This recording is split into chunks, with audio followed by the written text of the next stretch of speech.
I am Rajnikant Mishra, QA and LRDI mentor for MBA entrance exams. Question of the day: there are 6 friends A, B, C, D, E, F, each having their bags.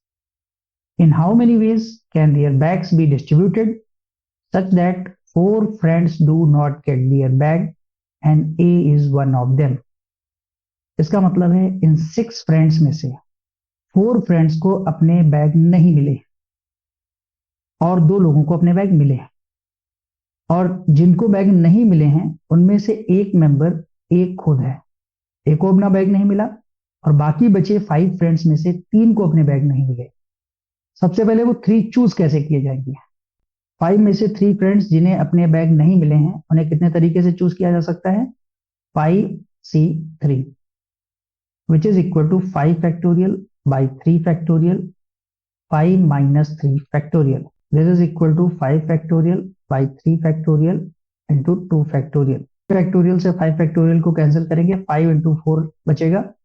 2 factorial से 4 को cancel करेंगे, 2 is equal to 10.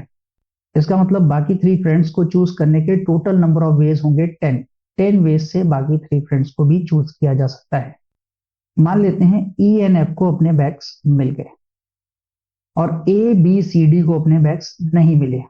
In 4 friends को अपने bag नहीं मिलने चाहिए। कैसे calculate करेंगे number of ways? Case number 1, swapping. A का बैग B, C या D किसी को भी मिल सकता है। टोटल 3 चॉइसेस हैं। ए का बैग अगर हमने B को दिया तो स्वैपिंग के केस में B का बैग हम A को दे देंगे, फिर C और D के पास कोई चॉइस नहीं बचेगी। C को D का बैग मिलेगा और D को C का बैग मिलेगा।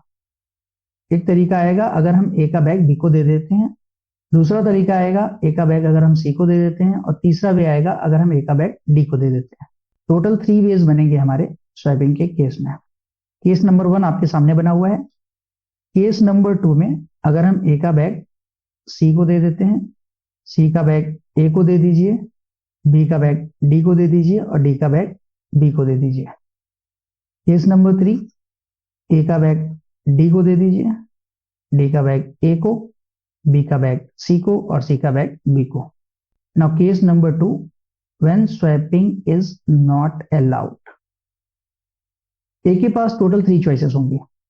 A का बैग B, C या D किसी को भी दिया जा सकता है। मान लेते हैं B को दे दिया हमने।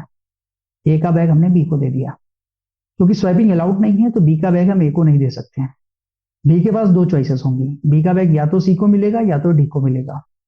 B के पास टोटल 2 चॉइसेस होंगी। अगर A के पास 3 चॉइसेस हैं तो B के पास 2 चॉइसेस आएंगी, C या D। मान लेते हैं B का बैग मैंने C को दे दिया। अगर मैंने B का बैग C को दे दिया तो C का बैग हमें देना पड़ेगा D को और D का बैग देना पड़ेगा हमें A को। C का बैग D को और D का बैग A को। इस केस में किसी को भी अपना बैग नहीं मिलेगा। Means total number of veg आएंगे नॉन स्वैपिंग के केस में 6।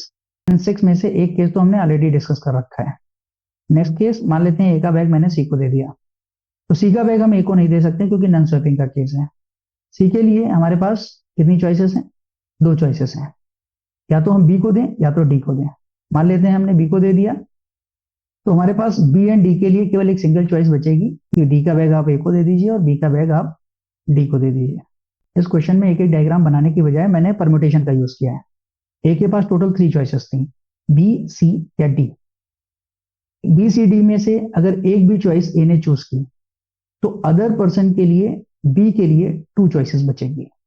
तो 3 into 2 is equal to 6, because A और B ने अगर अपनी चॉइसेस ले ली तो C और D के पास कोई चॉइस नहीं बचेगी।